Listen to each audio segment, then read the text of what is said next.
Good morning বন্ধুরা, তোমরা সবাই কেমন আছো? আমার এই মিনি ব্লগটায় তোমাদের সবাইকে স্বাগতম। দেখো, সকাল সকাল আমার মেয়ে এইগুলো তুলে নিয়ে এসেছে। এগুলো কি শাক তোমরা একটু দেখে বলো বন্ধুরা, এগুলো কি শাক? আর তোমরা এই শাকটা কারা কারা খাও একটু কিন্তু তোমরা সবাই প্লিজ বলবে। আমি খাই না, আমার মেয়ে খায়। আমার মেয়েই তুলে নিয়ে এসেছে, আমার মেয়ে খায় বলে। আর এই যে দেখো, এখনের আম, কচি কচি আম, আমের টক হবে। তোমরা কারা কারা সর্ষে বাটা দিয়ে আমের টক খেতে ভালোবাসো? আর ওই যে ওখানে দেখতে পাচ্ছ ঢেঁড়স আর ঝিঙে আছে। তোমরা এগুলোকে কি বলো, ভেন্ডি বলো কি কি বলো জানি না, আমি তো ঢেঁড়সই বললাম। এইগুলো পোস্ত দিয়ে ঝাল হবে। তোমরা কারা কারা খেতে ভালোবাসো এইগুলো তোমরা কিন্তু সবাই একটু প্লিজ বলবে।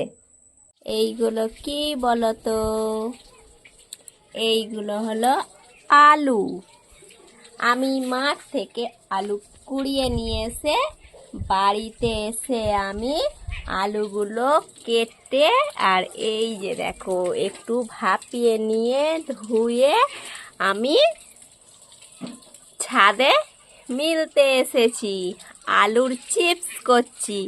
তোমরা কারা কারা বাড়িতে এইভাবে আলুর চিপস করো তোমরা একটু সবাই বলবে। আমি এখন আলুগুলো একটা একটা করে দেখো ছাদে মিলে দিচ্ছি, আর এইগুলো শুকিয়ে গেলে আমি তুলে নিয়ে যাব, নিয়ে যে ভাজা করে খাবো। জীবনটা খুব কষ্টের, কিন্তু কাউকে বোঝানো যায় না। মনটা খুব অসহায়, কিন্তু কাউকে দেখানো যায় না। জীবনের সব কিছু চাওয়া যায়, কিন্তু পাওয়া যায় না। কি গো বন্ধুরা, আমি ঠিক বললাম তো? আমার এই মিনি ব্লগটা তোমরা কিন্তু সবাই লাস্ট পর্যন্ত দেখবে। আর তোমরা সর্বশেষে লাস্টে তোমরা কি দেখলে তোমরা সবাই কিন্তু একটু প্লিজ কমেন্ট করে বলবে। আমি এখান থেকে কিন্তু এবারে বাড়ি চলে যাব, আর বাড়িতে গিয়ে আমি কি খাচ্ছি আর আমি কি খাবো সেটা কিন্তু তোমরা সবাই একটু কমেন্ট করে বলবে। আর তোমরা কারা কারা এই গরমেতে এই জিনিসটা খাও তোমরা কিন্তু সেটাও বলবে। কত বড় বেল দেখো, অর্ধেকটা নিয়েছি আর অর্ধেকটা আছে।